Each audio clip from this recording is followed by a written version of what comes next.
All right, let's get started because it's a chilly night and I don't want to keep you so it gets even colder outside.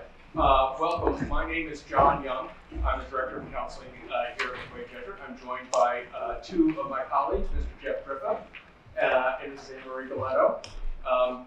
We will be your point people for the next 18 months or so as you go through this process. We're looking forward to working with your sons as we navigate the college admissions process.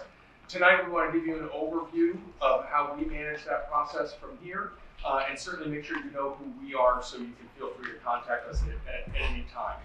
This has become, for a lot of families, a very tension-filled, long, sometimes arduous process, and we hope to try to make it as easy as we possibly can.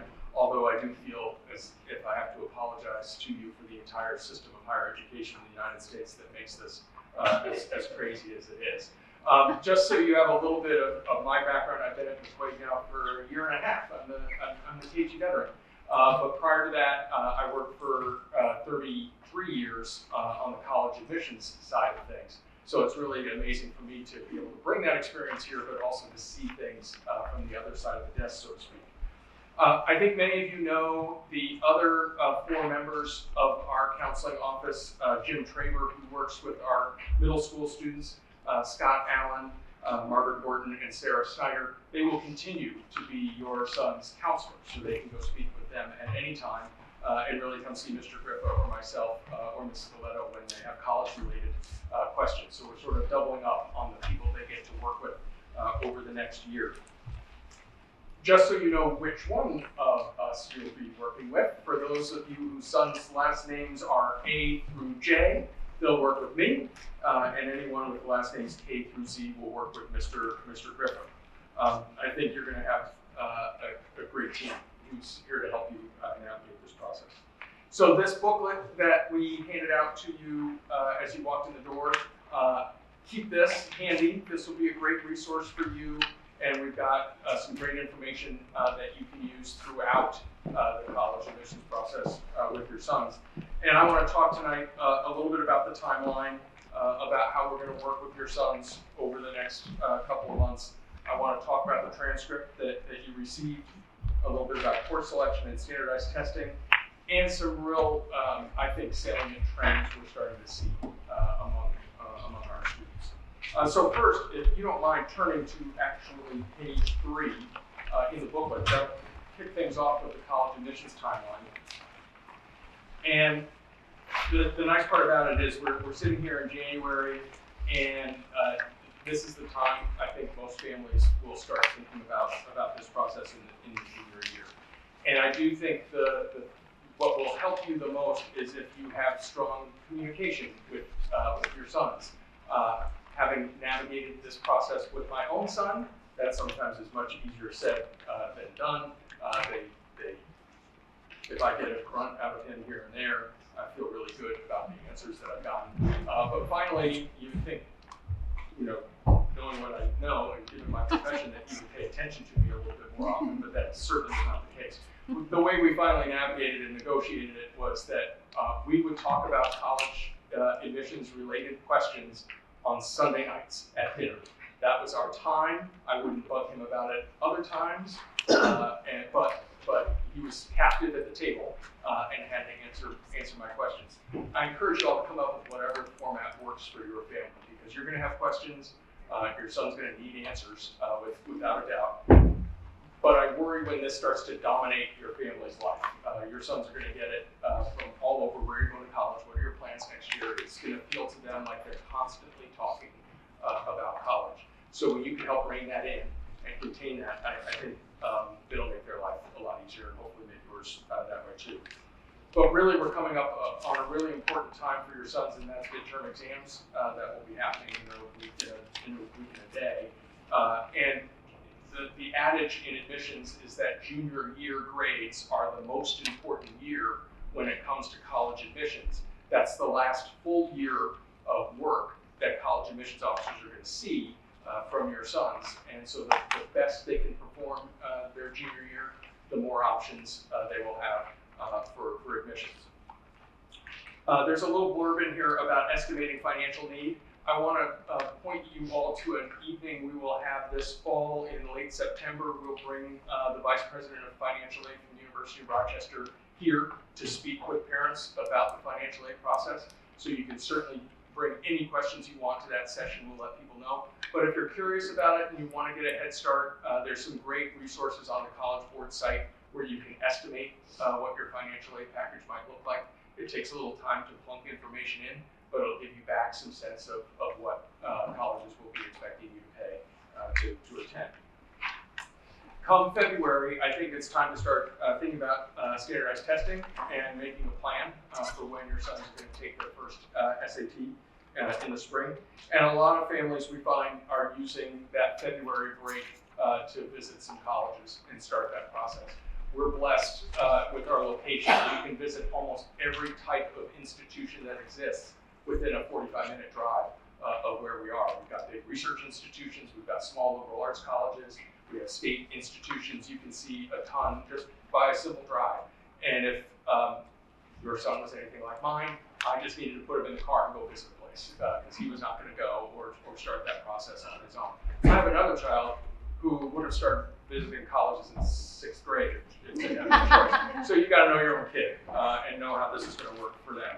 But if people aren't sure where to start, I always think it's a great idea to just go visit one of the schools around and you'll start to see things that you like and that you don't, and encourage your son to write those down.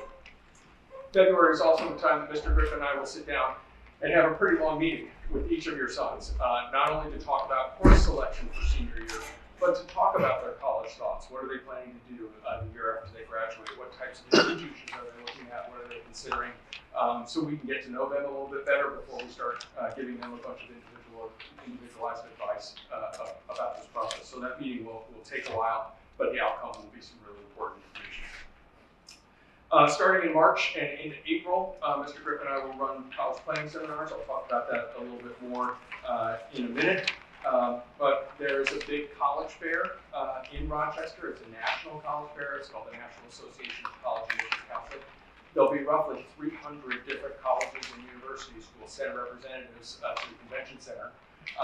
They'll have times on Sunday, and then we'll bring a group of juniors on Monday during the school day to go visit that fair. If you want to go as parents, Sunday is the time to go.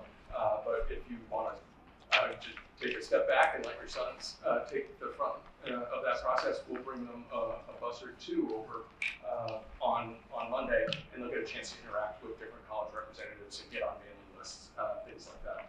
What is the date? March 16th and 17th. It'll be a Sunday and a Monday. St. Patrick's Day. They can spend their St. Patrick's Day visiting colleges. The nice part about it, having been last year with our now seniors, our students have such a leg up at that college fair simply because of dress code. They show up and they're the only students who are dressed like that. College representatives can't wait to be with them. It's a great thing. So if they ever complain about the dress code, there is an advantage to it, if nothing else on the college fair day. Come April, another break time where a lot of families start to visit colleges. But I think that's the time where a lot of students start thinking about their summer plans. Let me encourage you to think about summer plans for your sons.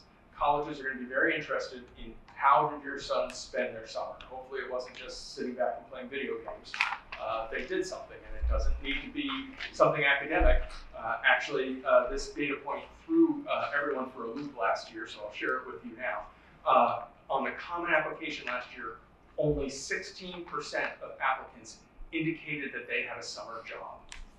1/6. When we were in high school, it was more like 60% of students had a summer job. People are always looking for a way to stand out, get a summer job, and that's going to be a pretty rare thing in applicant pools these days. So it doesn't need to be this extensive, huge summer program. Getting a summer job at Wegmans can go a long way in this process. Also, during this time, if you, as parents and family, want to meet with Mr. Griffin and myself, we're happy to sit down and have those conversations as a family. We'll be meeting pretty regularly with your sons, but sometimes parents want to come in and have some conversation before the end of the school year, and we're happy to do that. May, I really hope that students stay focused on final exams and getting ready for school. AP examinations come up then, so for any of your sons who are taking AP classes, that's when they will be focused on them for 2 weeks. We're also going to run a workshop for students who are potential athletes in college on NCAA eligibility, the recruiting process, and that's a perfect time for them to start getting registered at the NCAA Eligibility Center if that's something they're interested in pursuing in college. And then June and July, there is an SAT offered, and they should enjoy their summer, do something productive, relax. It's one of the last real times that they're not a high school graduate and can have the summer to themselves. So that's really what people should be thinking about between now and the time school starts next September. Right before school begins, Mr. Griffin and I will run some workshops on essay writing activities, the common application. We'll invite students to come a little bit before school starts to worry about that. But in the meantime, we'll keep them plenty busy. Let me talk a little bit about that college planning seminar. We meet with small groups 4 different times between now and the end of the school year, and we really have a different agenda at each one of those meetings. At the first meeting, we're really going to spend some time talking with them about the calendar that will go all the way through the application season. And we're going to talk a little bit about how colleges make admissions decisions so they stay focused on the things that are truly important in this process. In the second session, we're going to talk about standardized testing, the role of SATs and ACTs, guide them through an online college search so they can start to build their list of colleges that they might be interested in and talk about visiting colleges and how that works. At the third session, we're going to give an overview of the Common Application, which is a document that the vast majority, I think all of our seniors this year have used in some form to apply to schools. It's one application you can fill out and send to now over 1,000 different colleges. It's life much easier, certainly than when I was applying to college. We're also going to talk with them about decision plans, whether they might be interested in applying someplace early action or early decision, rolling admissions, regular decision. We'll walk through all of those plans with them. And then in the last session, we're spending time on their essay and their activity list. So by the time they leave school in the spring, they should have a real good sense of how this is going to shake out and what they need to be thinking about and doing over the next few months. I do want to talk a little bit about the transcript. We gave you a copy of your son's transcript when you walked in. That's going to be sent to colleges next year when they apply. It will obviously have their junior year grades there and a list of their senior courses. It's, I think, an important document for you to see because you've probably been looking at report cards as they come every quarter and every semester, and you're seeing them in chunks. This is what colleges will see. It's only going to be the year-end grades for each of their classes. And I'm always amazed when I sit down with students how it jogs their memory about how they performed in certain subjects. So it might be worth having a conversation with them. In the top right-hand corner will be their GPA, their grade point average. That, again, will be recalculated at the end of the junior year.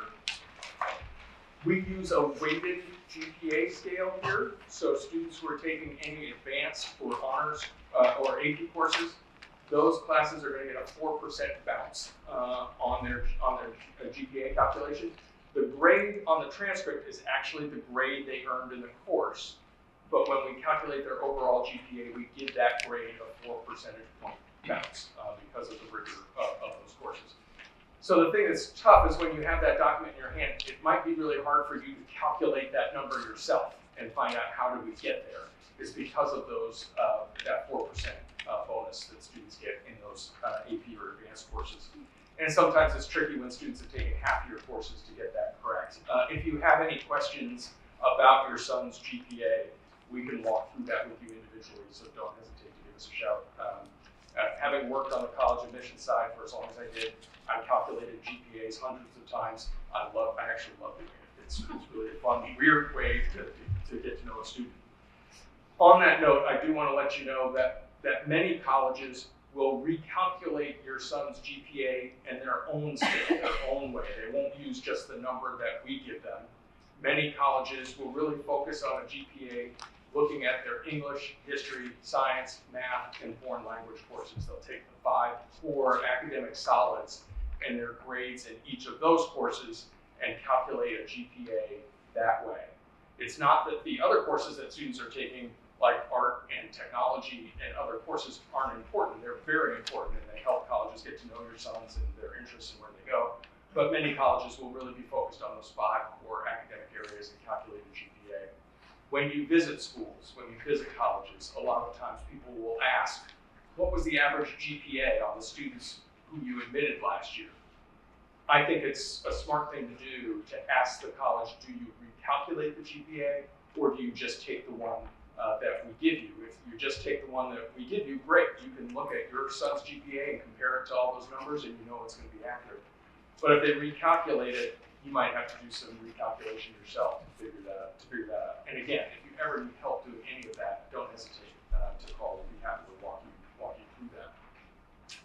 Some of you, if your sons transferred in to McQuaid after 9th grade, there might be some gaps on the transcript that you received.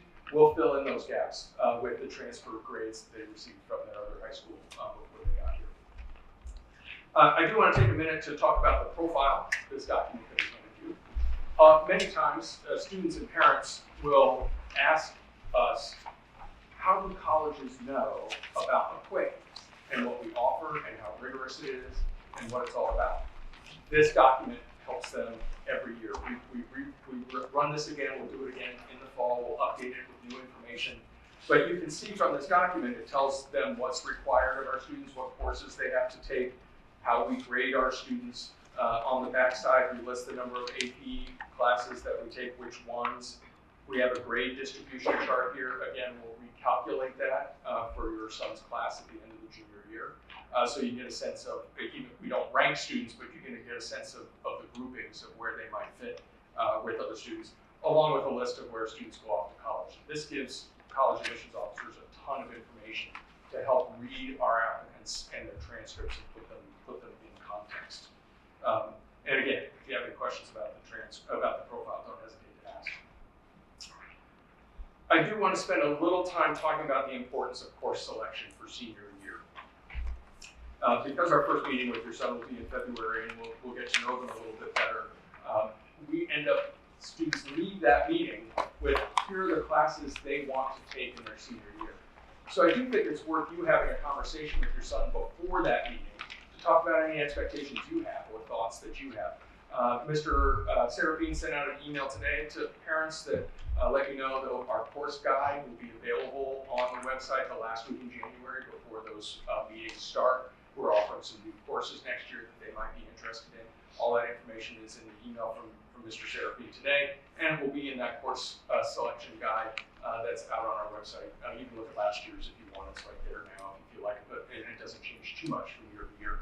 But it also has the course prerequisites in it, what will be covered in the course. It's a great way to think about what courses might be appropriate for next year.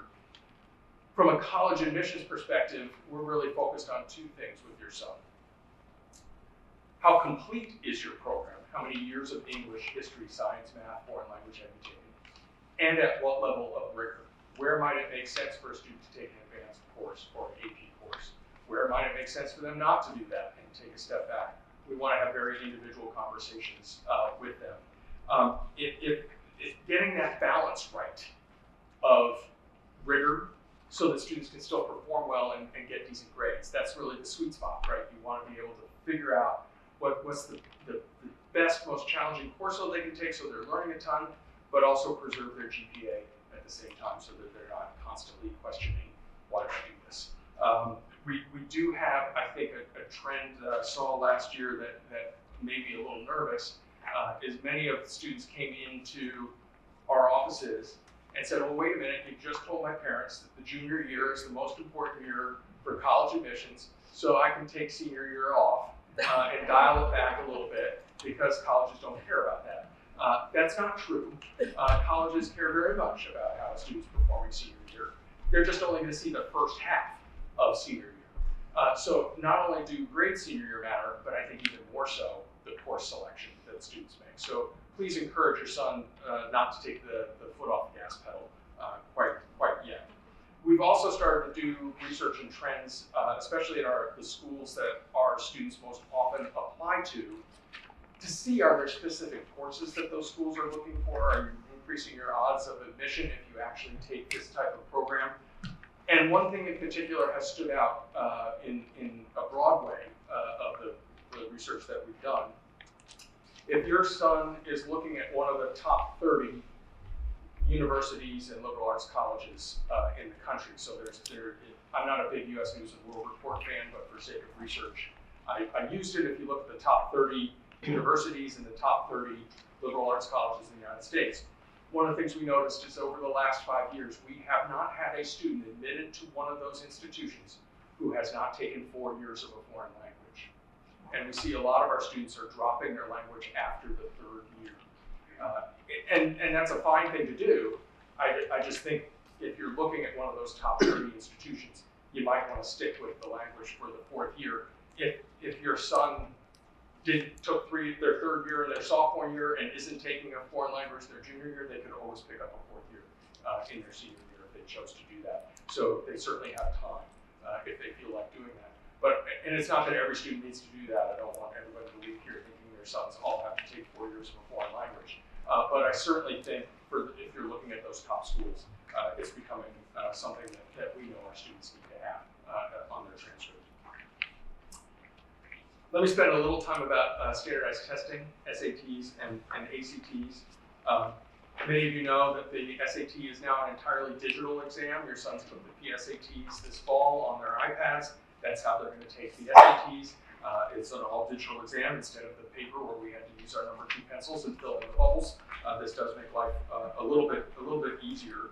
The ACT is moving in that direction too. They will have a digital exam available in February. They're still going to have a paper exam available if they want to take that on the ACT. In your booklet on page 16 is all the dates of the SATs and the ACTs for your son's application cycle, along with registration dates.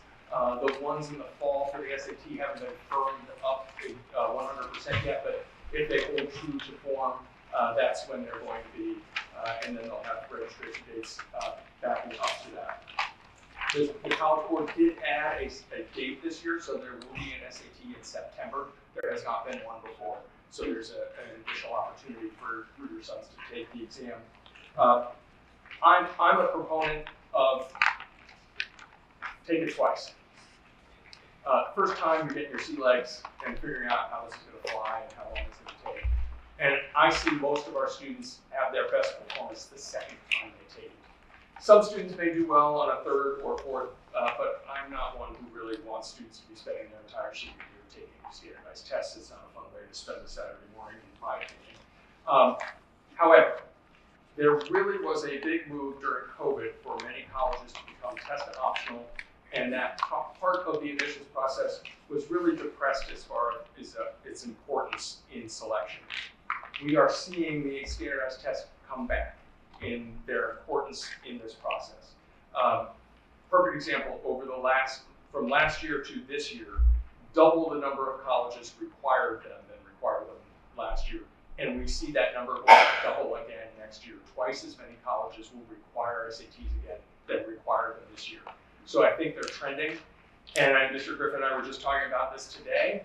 We are starting to see admissions decisions come through for this year's seniors, where even though they are applying to test optional schools, those students who are submitting SATs and performing well are having a much better shot at admissions. What's the takeaway? I think SATs and ACTs are more important than most college admissions officers are going to tell you they are in the decision-making process.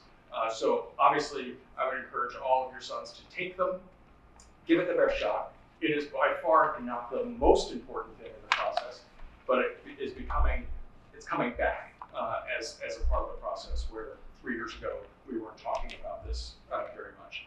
But please review that calendar and certainly speak with your sons, we will too, about making a testing plan when they plan to take these exams and how to best fit them in, because every student's schedule is a little bit different. For some students, the August SAT is a perfect time to take it because they've got plenty of time. School's not going on. They can spend some time devoted to preparing for that August SAT. For other students, that's the absolute worst time to take it. They've been off from school, their brains are shut down, they're not ready to get back into it quite yet. But again, knowing your own kid and knowing how they approach this will really help you make some of those choices. On that note, I did want to speak a little bit about trends we're seeing in the admissions process. In addition to standardized testing becoming more important, we're seeing a lot of our students apply to more southern universities. When we look at our application trends over the last 3 years, they look very different than they did 15 years ago. Schools like Clemson and the University of South Carolina, University of Tennessee, all moved into our top 30 list of colleges that our students apply to. They weren't even on the list 15 years ago. So there's a little bit of move in that direction. We're also seeing colleges push students to send in their applications earlier. However, we are not seeing that impact the decisions that they're making. So I think you're going to hear a lot about you go visit a school, get that application in as soon as you possibly can. Well, admissions officers' job is to get more people to apply, and the sooner they got you to apply, they've done their job. But don't do it so soon that you're rushing this process, that your common application has mistakes in it. I'll talk about that in a minute. But resist that temptation. The other reason that's really important is when students send out that application and we send off our information, many students make course changes in the first 2 weeks of school. If we've already sent your transcript out that says you're taking AP Calculus, and in the first week you say, wait a minute, I'm not ready for that, I'm going to drop down to Calculus for college credit, we now have to go back to that college and say, hey, Steve, I know said that he was taking AP Calculus, he's actually changed to Calculus for college credit.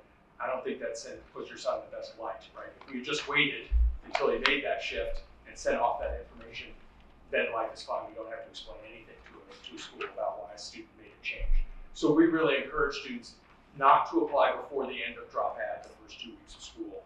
You can set up the application, but we'll hold on our materials until after those first 2 weeks of school so that their course is set and there won't be any changes to that. Also on page 30, we have a checklist. It's a short couple of items that we want every student to complete before we send off our recommendation, our transcript, and the school report. And I want to walk through those a little bit with you. The first thing we ask them to do is complete a student brag sheet. There's a copy of that later in the brochure if you want to look at it. We revise it every year, so that's the current version. We'll probably update it before we give it to students this year. And we also ask you to fill out a parent brag sheet. That gives us a ton of information, so when Mr. Griffin and I write our recommendations, we can include some things that we may not see here at McQuaid. All those activities that your son participated in outside of McQuaid will be on that student brag sheet. We can incorporate that into our recommendation. Any feedback from you all, we ask parents about what do you see as your son's strengths and weaknesses, where can they improve? Any special things we should know that we can make sure to include in that recommendation.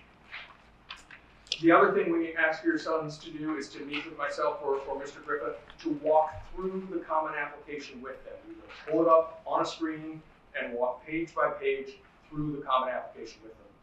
There was not a student this year that I did that with who had not made a mistake somewhere that we were glad we could catch before we sent it off to colleges. Sometimes it's as simple as how the spacing comes out in their essay and little characters that show up when they cut and paste their essay into the common application. Other times, they completely forgot about an activity that was significant and important.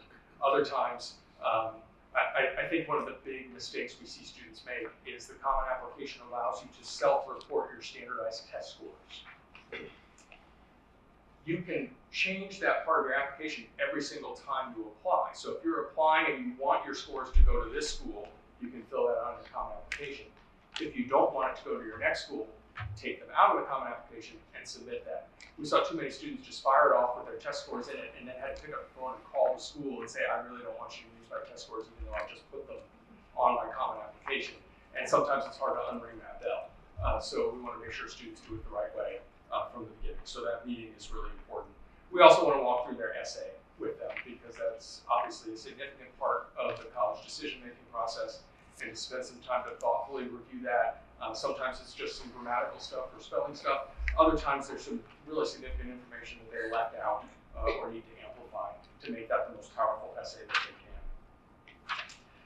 We ask that they request for that information be sent 10 school days before the deadline, so we have plenty of time to get our materials out and get them there before they want them there. This seems to be the biggest issue for schools who have January 1st deadlines, and we end Christmas break begins around the 20th of December. So that means by the 10th, they've got to let us know where they want to send things so we get them out before the break. We also ask them to complete a teacher brag sheet that they can hand to their teachers when their teachers are writing recommendations. It asks them great questions. What was your favorite part of my class? Things that teachers can use when they write those recommendations. So it's a pretty simple checklist that they can work through. The last thing I want to talk to you a little bit about is the use of independent counselors that you might work with outside of McQuaid. We've had many families do that over time, and for some, that's worked out exceptionally well.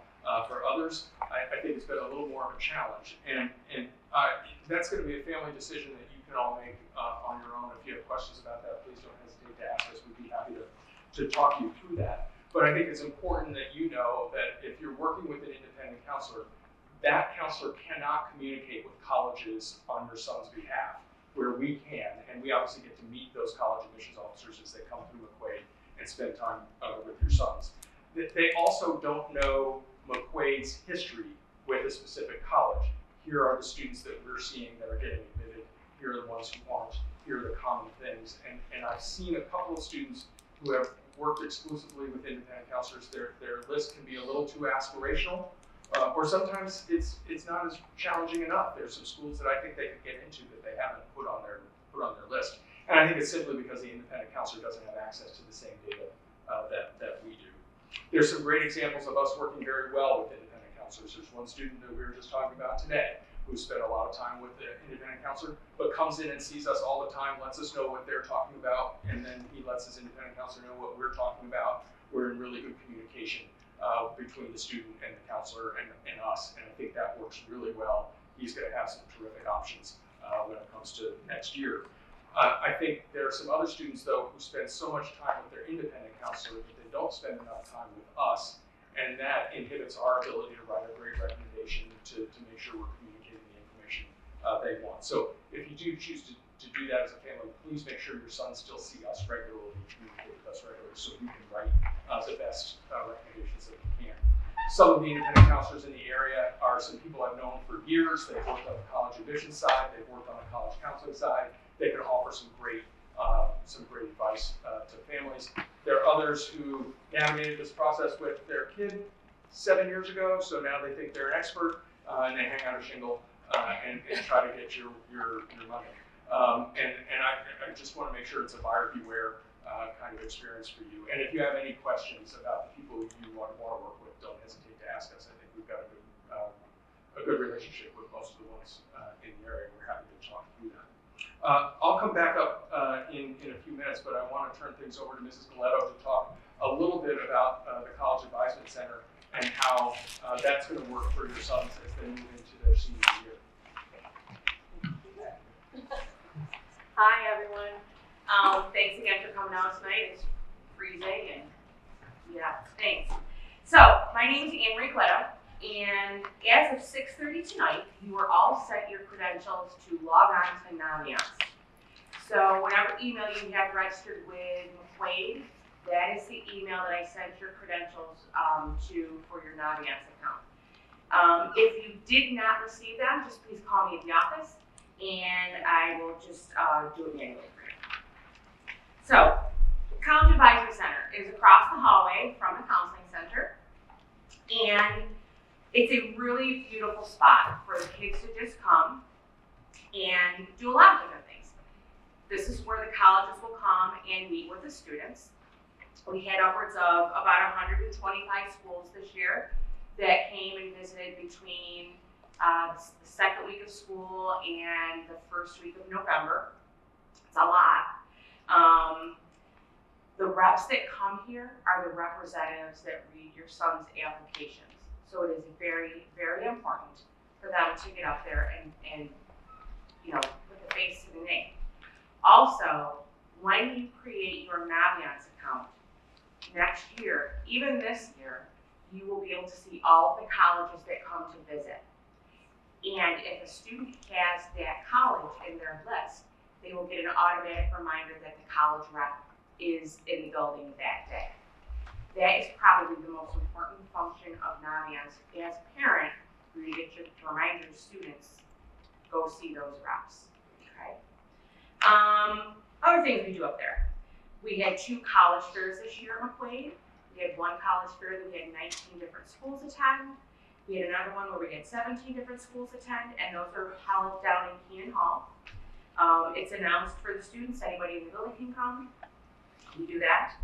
What do the students do upstairs? They come in, they sit down with me, we work all the paperwork. That's when we go see the gentleman to my right. After that, they come back to me, we make sure everything's in the system, we send everything out. As a parent, please always feel comfortable calling me. There are no dumb questions. Any question is a good question. Please call me. I've done this for 25 years. I can probably answer any question that you have. I hope. What else do the students do? They come up. We have a scholarship file for them to look through. We also have information on every school that walks into the building. So we have files for the students to look through that. But they're pretty savvy. They go online and they look all the information online. They come up, they work on their Common App, they work on their essays. But I think one of the most important things for the students when they come up is just a place for them to decompress. It is a very, very, it's a lot. It's a lot when they first come in. It's overwhelming. You're going to feel overwhelmed next year when you first come in. That's where we come into play. You call me with any question you have. It'll be an easy year. Just give us a call. One thing that I do want to do before I go back and sit down and give the mic to Jeff is I'm also the yearbook moderator. So I want to put a plug in right now for the yearbook that next year you're going to be asked to send in baby pictures for your students. So all of this stuff is all going to come out at the same time you start college applications. So I'm the person you're going to contact for that. Any questions you have about Naviance, any questions you have about teacher letters of recommendation, are they in? What did he send out? Did he come in and see you? Can you please tell Johnny to do this? And he never has to know. So that's what I'm here for. So if you have any questions, please don't hesitate to call. Do you want us to send the baby pictures in starting No. tomorrow? No. You might want to. Thank you. Let's not rush the process. Basically, about a year from now, you'll all be looking at the college decisions and figuring out what is going to be the best fit for your students. So it's going to be a whirlwind. It's going to be fast. But as you heard from John and Anne Marie, we're here to help. So what I tell my students is ask questions. Don't guess on things. Don't think that we're going to get upset that you're asking questions. That's exactly why we're here. I've had students ask a question, walk out, 5 minutes later, come back in and ask the same question. It is really okay. And every student is going to get that message from me. And I do like when they take me up on that offer. So I'm going to talk about the college search process. I'm going to talk about being an educated consumer. And then I'm going to brush over some things, some factors that the students should be considering as they go through this college search process. And I think probably the most important piece about this, or one of the most important pieces, a lot of important pieces, but one thing I always tell students is when they ask me, how do I start all of this? I always say just look within. Start to ask yourself questions. Think about your values. What's important to you? What do you like? What don't you like? What do you think you need out of the college experience? What do you want out of the college experience? And when they start thinking about these things and what they want their life to be personally, professionally, spiritually, athletically, depending on where they're going, they're going to look to match those desires and those needs for what the colleges offer. And there are a lot of colleges out there. There are thousands of colleges out there. And so we do have programs that are going to help the students kind of sort through that information to get a list of schools to look at. And one of those things that you heard already, one of those programs is Naviance. So as you heard, you're going to be, you've got your login credentials. Naviance is a great way to begin looking at colleges and start to develop your list. There are several other college search function software out there. College Board Big Future is another big one that we talk about a lot. There's the iPad Navigator, and there's just so many others. If you just want to Google college search software, you can probably find stuff. But I would say, regardless of what you use, make sure that the students save all of the colleges that they are going to be investigating right into Naviance, because that serves as a bridge between the student and the counselor when we're not sitting down together. We can take a look at a student's college list, take a look at their interest level, and it's really important for us because when we know of college events, or if a college is coming to visit, or if there's some kind of scholarship availability, we want to be able to reach out to those students who are interested in those colleges and make those connections. During College Information Week, which was the week of December 9th, there were a lot of videos that were put out that we did and other admissions professionals did for us that talk about these concepts in very great detail, and Naviance is included in that.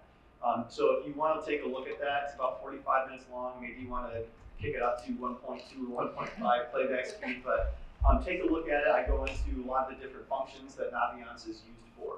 And like Anne-Marie said, give us a call if you start to get confused or want to try to find something within the program.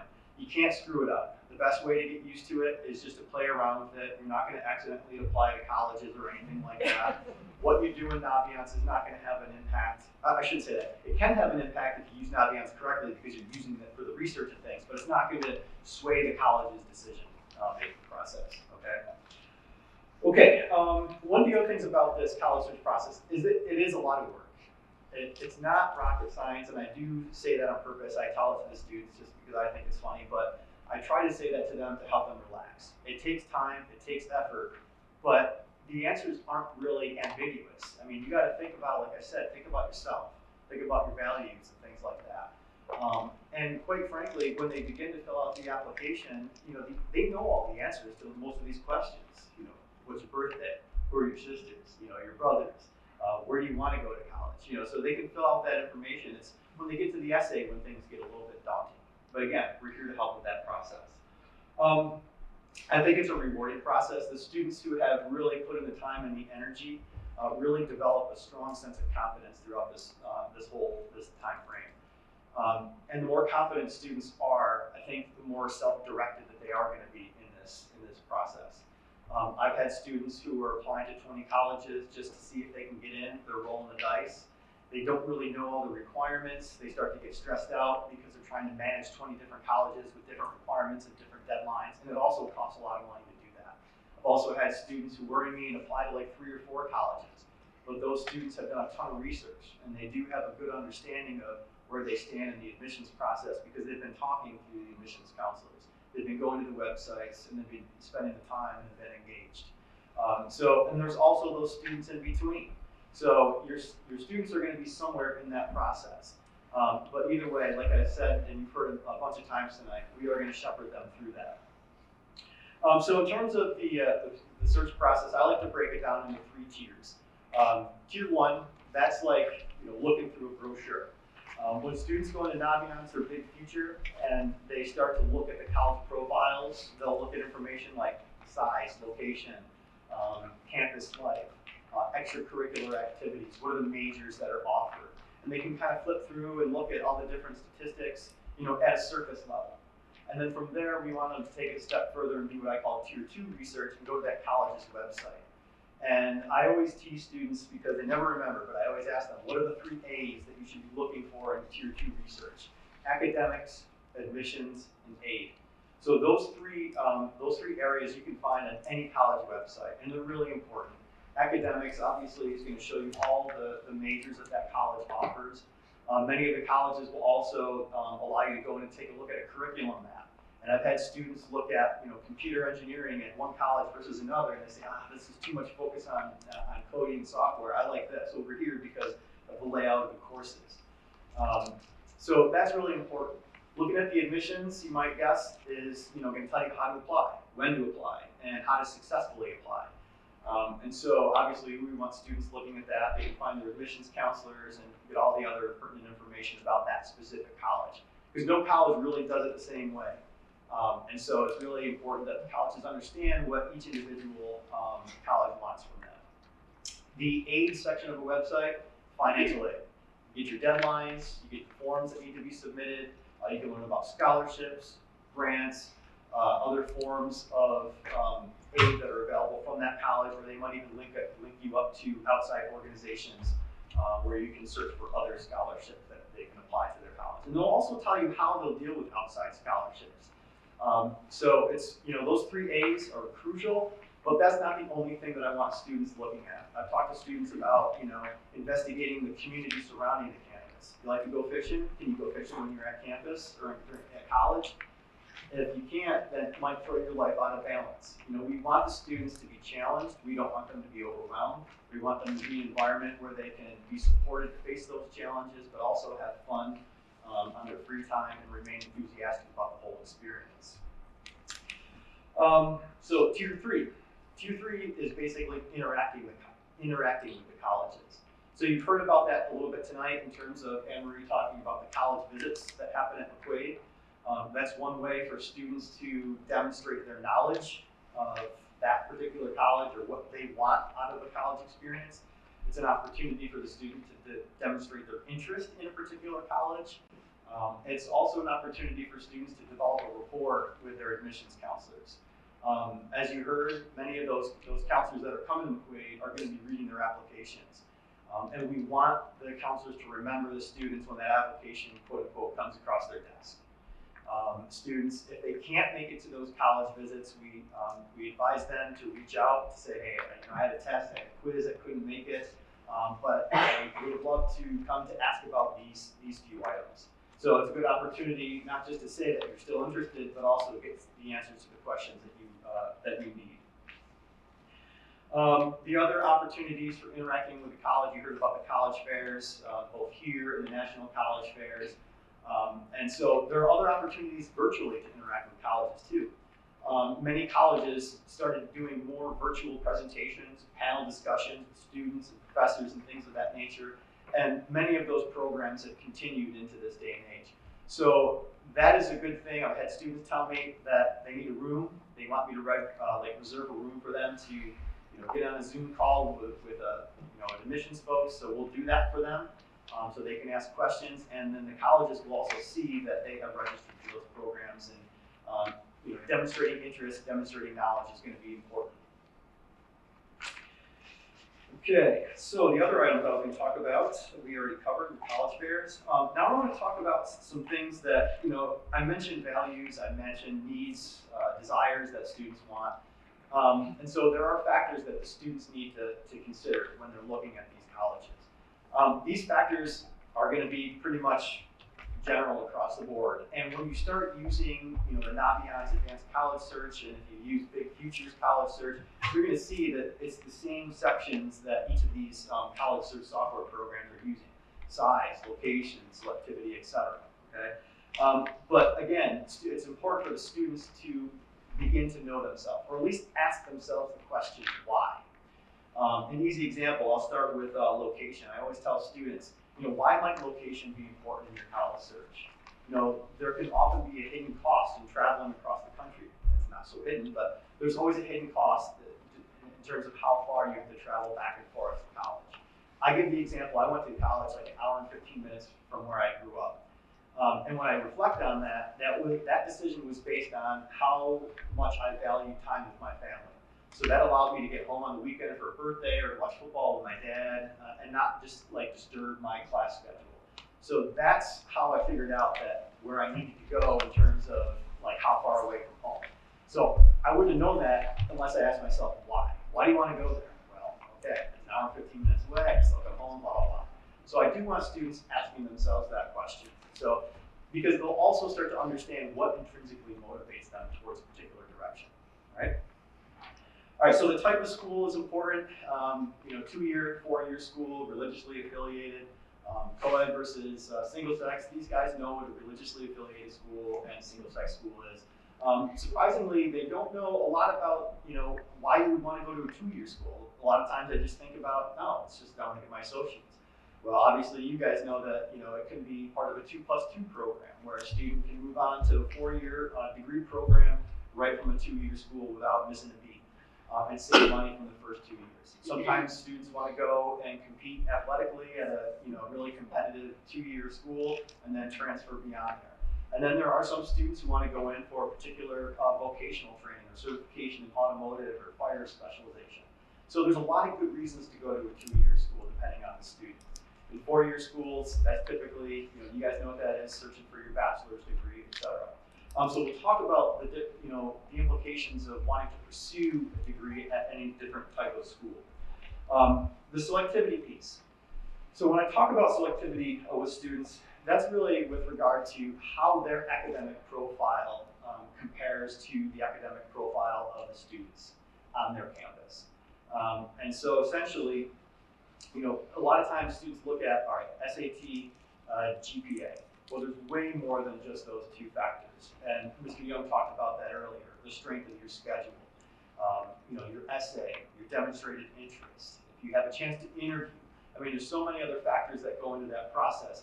I don't want students simply looking at colleges and saying, I'm not going to apply to that school because it's a reach. We do want students to apply to a school because they're a reach. We also want to help them find colleges where the majority of them are going to be competitive. So they might have 1 or 2 reach colleges, a bunch of schools where they're right in the mix of where their academic profile matches with those students.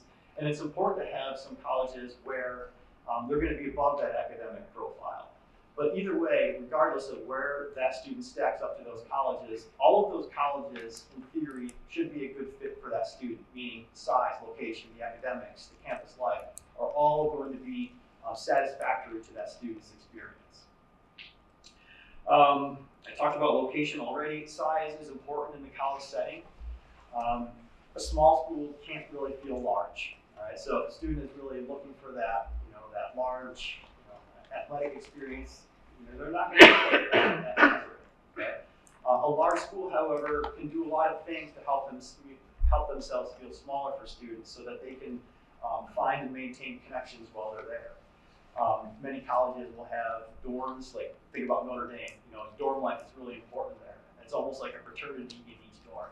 Other colleges, I remember going to visit UB, they talked about how they have learning communities set up in their dorm, where you might have groups of majors living together with an advisor in close proximity, maintaining connections. And the more students maintain, or the more the colleges help students maintain connections, that will affect the retention rates, which I'll talk about that later. The other piece, mix of students. What's the student community like? I've been on college visits where I'm like, I don't want to hang out with these guys. And I've been at other ones where I'm like, man, I would love to be here. So each student's looking for something different, So that's going to be, you want to make sure that the students are looking at that campus community to see if it meets expectations, to see if they feel comfortable. These are the kind of people that I want to eat lunch with, go to class with, and interact with. So everybody's going to have a different perspective on that, but extremely important there. Academics, you heard me talk about earlier. You want to know that the colleges are going to offer the major or related majors that a student might be interested in. Many students will change their majors after they start college. So is that college going to have an offering of other alternative majors that you can get into without extending your stay for an extra semester or two? Because that could be cost prohibitive. So it's important to make sure that the academic piece is going to be a match for the students as well. Think about cost. More and more students are asking me questions about that. In my 22 years doing this, I've had more students in the past 2 or 3 years consider cost more than ever. And so cost of attendance is made up of tuition, room and board, miscellaneous fees, books and supplies, travel, etc. And so the best way to get an understanding of what the cost of attendance might look for an individual family is to use what's called the net price calculator, which I'll talk about a little bit later on, but Mr. Young did allude to it. The College Board has a financial aid estimator that you can use as well. The more information that you all have about this, information about the cost, information about the college offerings and how they match up with what the students want, that will help you make informed decisions and feel less stressed throughout this process. Moving on to extracurricular activities, I mean, that's a no-brainer. You just want to make sure that that college is going to have programs, organizations, athletics, whatever, that they want to get involved with. I've had students say, yes, this college has, esports. I've been doing it here. And I've had other students get really excited about finally being able to get into, I don't know, like a basket weaving club that we don't offer. So it's an opportunity for students, like I said, to maintain that balance and stay enthusiastic and have a strong social life as well as a strong academic life at college. The facilities are important. There's going to be differences among your colleges. Some are going to be well kept, some not as well kept, and that can make an impact on a decision. I've been to colleges where, back in the 90s, I visited some colleges and think, now, like, there's so much money that's being thrown into facilities. You see colleges that just look beautiful. You go to High Point, you might see a fountain at every sidewalk intersection, versus where I went to college, you had an asphalt path going, through the fields.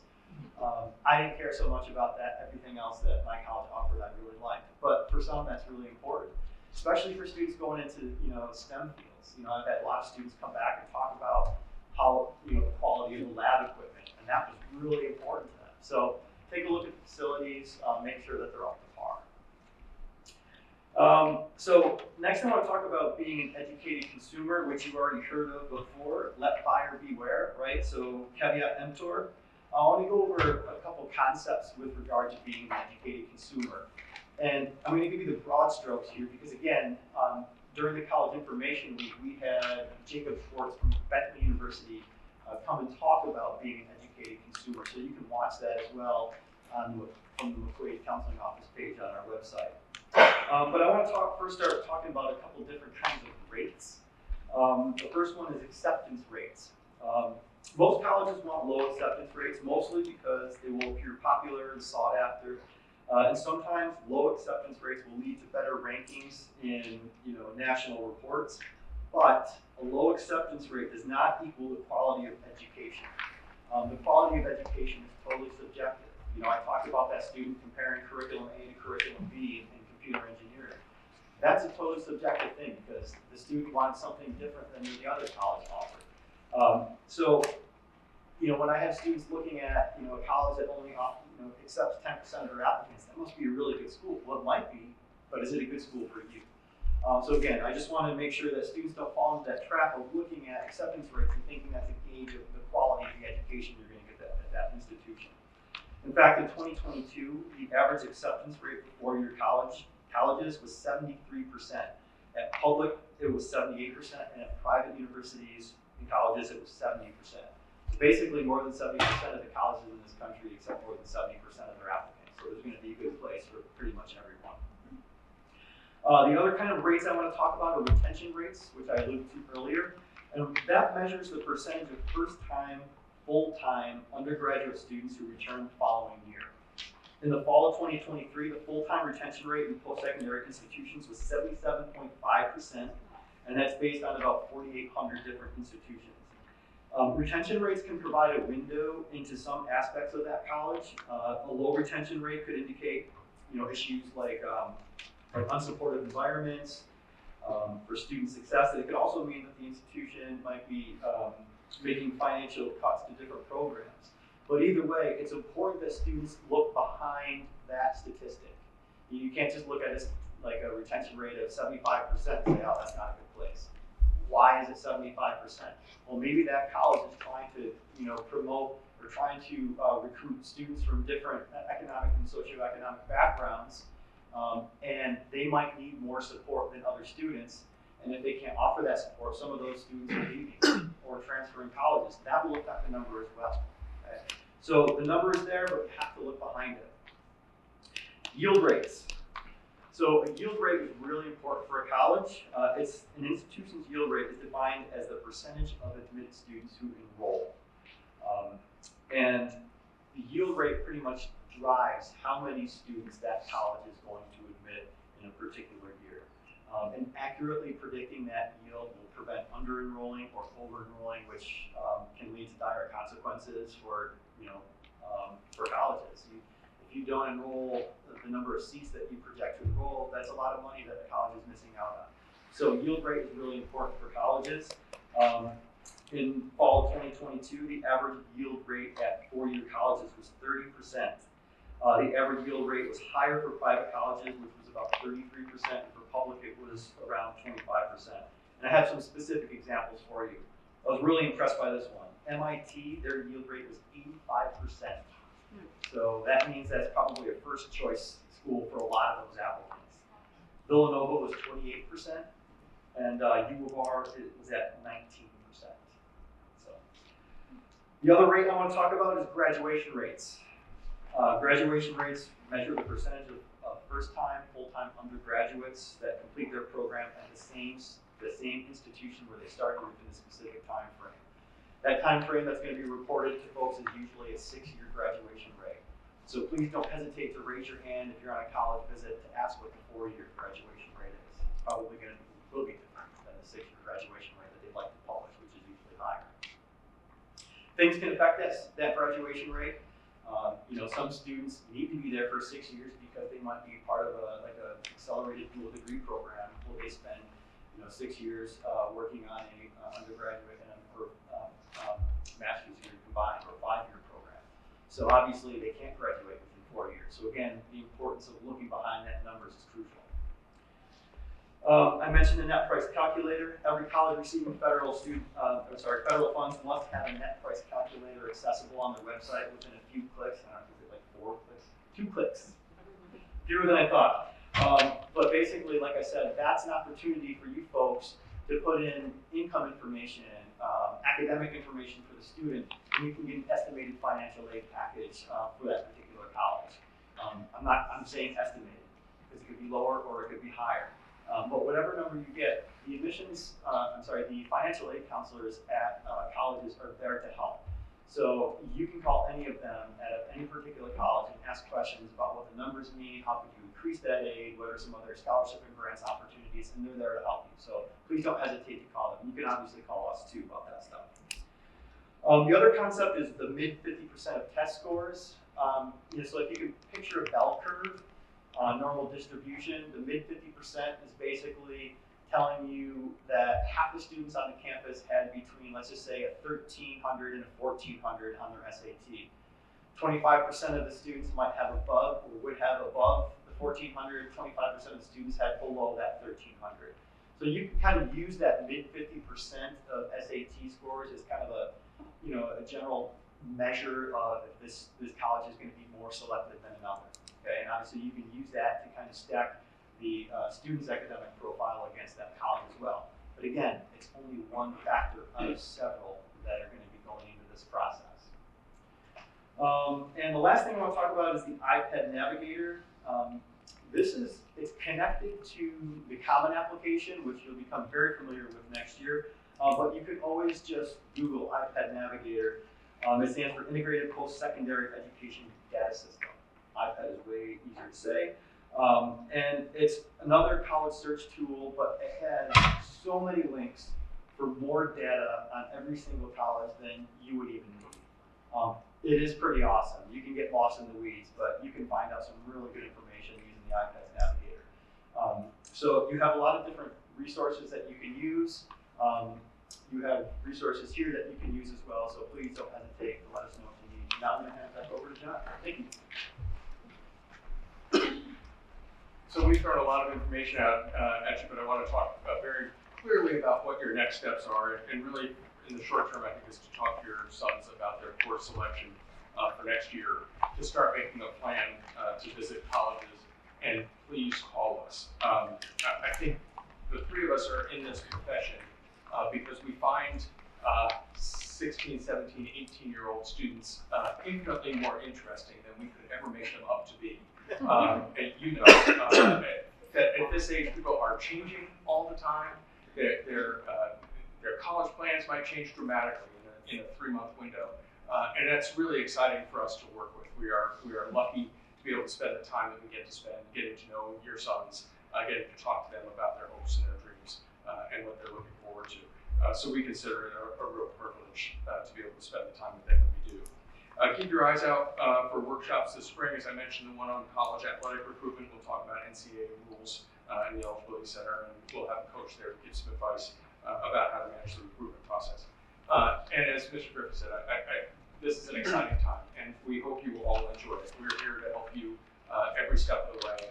So if there's anything you leave with this evening, call us. We enjoy these conversations, and we enjoy spending time talking about that. Before we let you go, questions. Are there things we haven't talked about that would be helpful to you all at this point that we haven't covered? Yes? A lot of the measurements that you mentioned, are they very consistent or standard across the college system? Like, is there some other governing body that monitors it? Like the retention rate would be fair, school to school to school? I'm not sure if I'm understanding the question. Well, just, you know, the yield rate, the retention rate, the graduation rate, I mean, that is, it's not like a school is putting that out on their own and not being like checked up on, correct? I'd say they are being checked out. Yeah, they have to be. The iPads data source that Jeff mentioned, it gets vetted. So when colleges are putting out information there, it's got to be accurate. And there's a standard measure for that in terms of what everybody uses. As Mr. Griffin mentioned, the standard graduation reporting year is 6 years. I don't know that many of you want to know what the 6-year graduation rate is. You want to know what the 4-year graduation rate is. So make sure you ask for and look for that information. But yes, it's standardized.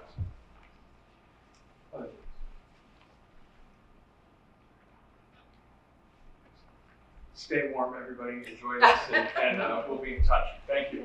And those car starters